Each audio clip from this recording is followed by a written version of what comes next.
Hi guys, welcome back to our channel. In this video, I am going to show you hotel collection diffuser not working, how to fix.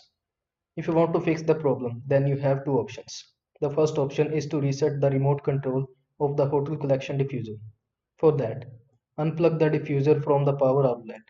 Then hold down the blue button on the remote label 35 for 5 seconds while plugging the diffuser back into the wall outlet. A red light will flash on the diffuser. Then in the third step, avoid pressing any buttons on the remote for 10 seconds as it takes time for the receiver within the device to reset itself. So this is the steps to reset the remote of the hotel collection diffuser.